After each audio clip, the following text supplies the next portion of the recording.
What's up guys, it's Flash back with some more charts and another video. Today's Friday, September 13, 9:57 a.m. Eastern. I know I haven't been posting a ton guys. I'm going to try to get back to a regular cadence, but just thought I'd check in here with everyone. Want to kind of give you a stream of consciousness video as I kind of look at some charts and just let you know what I'm seeing. There's going to be some, stock markets, gold, silver, uranium, obviously, and kind of just, again, stream of consciousness, kind of like a journal entry for me, but hopefully you guys find this helpful. We're here on the S&P 500. Have this gray line here marked out as more or less the end of the year. It's technically the 6th of January, 2025, but I do think like we're inching up. We're in this channel, this huge channel, goes back a long time. But I think a lot of these lines, they really do line up pretty nicely here, right? So we kind of just work our way up. All the history of the S&P 500, more or less in these green channels, right? So we're at the very tippy top here. We're on the weekly. I'll zoom in onto the 2-day. Kind of messes up the lines. We'll keep it here on the weekly. But as you can see, we're squeezing up. So whether we break out and keep running, that's bullish for US stocks, obviously. But if we kind of break down and maybe take a little bit of a breather here, as we did at the early part of 2022, again, started more or less January 6th of 2022, we saw this a little bit of a rotation here. Over to the NASDAQ, similar story. We're at the top. We kind of broke out of the top channel. I'll go on to the monthly here. This is just futures, so it doesn't have everything. But we broke out of the top here. We're kind of testing it. Going to see if there's continuation or not. But I'll go to one of my ratio charts here. We'll look at the S&P 500 measured in PPI. So when we do that, we know that when this breaks down and goes down or sideways, that's when gold, silver, the commodity complex really takes over and goes on a massive bull run. So again, we're at the tippy top of this channel. We're going to see if we're going to rotate and come down.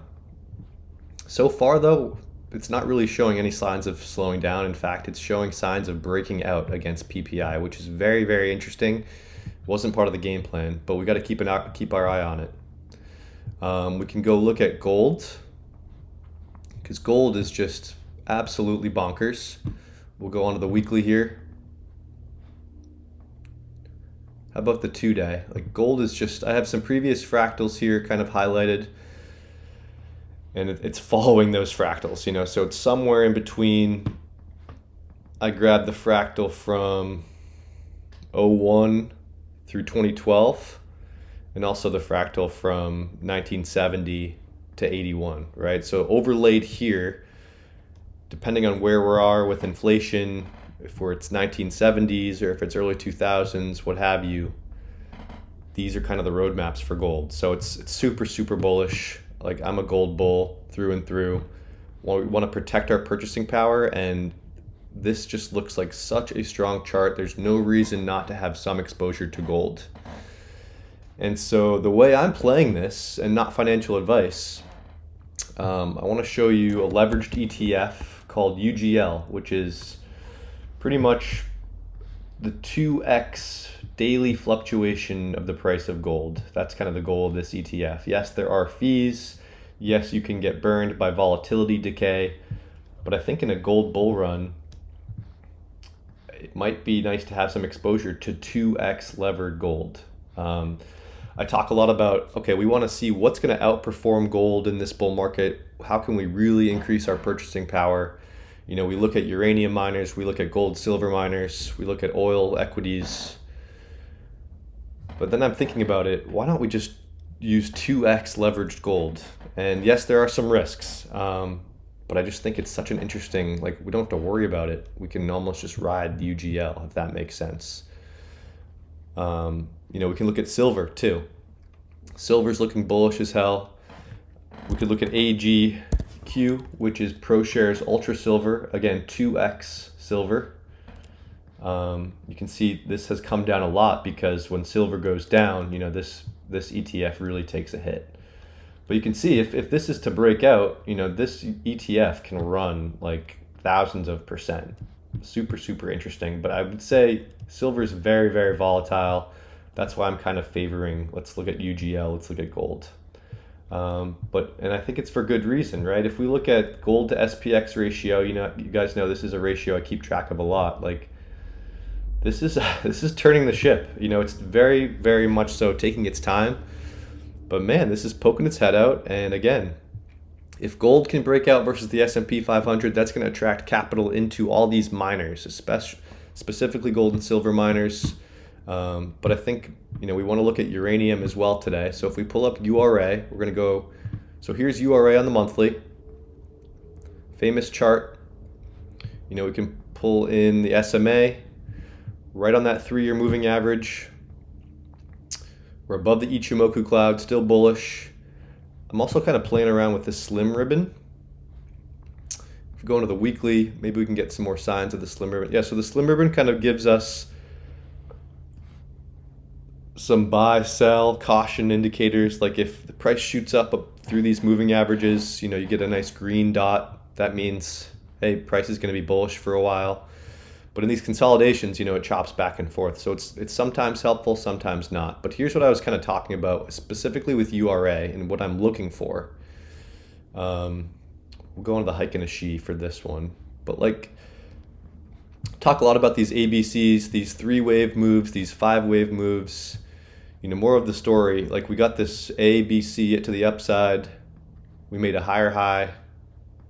And that then breached that A. Right? And we come back below that A and we're going to do some sort of retracement. So where's that retracement going to take us? This is just an exercise, but if we pull the fibs on this, we want to kind of look for entries right at the 0.5 or the 0.618 of this entire move, right? And that's exactly where we've kind of found ourselves. And what did we do when we came down? We kind of made this some sort of 3-wave move. We didn't breach the low, I don't think. But again, that's kind of what I'm looking for. And if we even zoom in on URNJ, this did make a lower low, right? So this made that ABC breach the low. We took out this A, and now we're back above it. So from my perspective, that's a buy signal in terms of the correction could be over.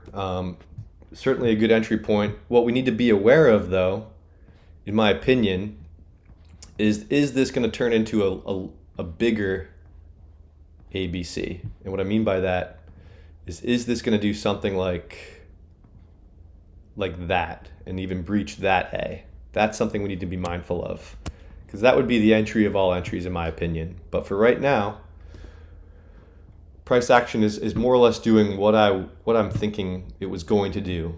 Big correction. We retrace this entire move. Again, I'll pull the fibs on that. We're in that little sweet spot, and we made some sort of double bottom ABC. We didn't breach the low though, but that's okay. It still could. Let's also look at some ratios. So URA measured in the S&P 500. Big retest. I was not really expecting this big of a retest, but now we kind of have, we've always had our lines in the sand, but we really want to get back above 0.0064 URA measured in the S&P. We can look at URA measured in gold. Again, not much has changed. It's just a huge retest of this breakout. And again, we want to get back above it. Let's look at U.UN. Not much has changed here. Still kind of flagging out. Same thing with the price of the metal. The price of the metal looks like it's ready to go. It's going to break out soon, very, very soon. So what does that leave us? Like with CCJ, put this on the line chart. It's a little bit cleaner. It's in this upwards channel. We could probably tighten this channel up a little bit. I think we won't. There's some wicks on here. Yeah, we could probably go like this a little bit. I think we're still in a bull run, guys. I hate to keep pumping uranium all the time, but the ratios, it's low. URA measured in the S&P is low. URA measured in gold is low. It's undervalued, I still think. And so, we're looking at, here's Paladin, here's Bannerman. Big pullbacks, guys. We'll zoom in on the daily. I think deep yellow is a pretty good example. Okay, so this is deep yellow. Big ABC here, correction. I think this was five waves moves down, right? So I think that looks pretty much complete. The only question is this gonna do something like that? Because these are big structures. All in all, guys, I haven't been that active because of this correction, but I still think, it's worth noting. Gold is breaking out. Gold is breaking out versus the S&P 500, it looks like. That's going to attract capital to the uranium space, to the miner space in general.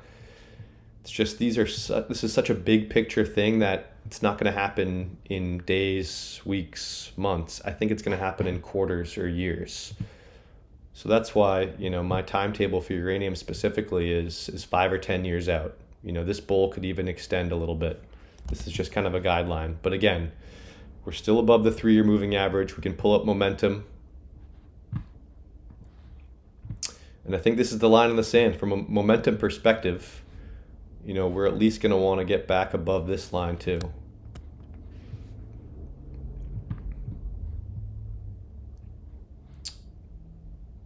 So I think that's really all I want to cover today. We can stop in and look at NVIDIA as well, because NVIDIA is it's the king right now. It still is, in my opinion. And I think, this can continue up, but I think this is running out of gas.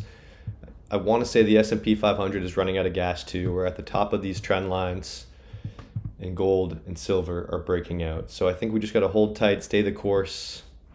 I'll try to get more regular videos posted, but otherwise I'll see you guys in the next one. Peace.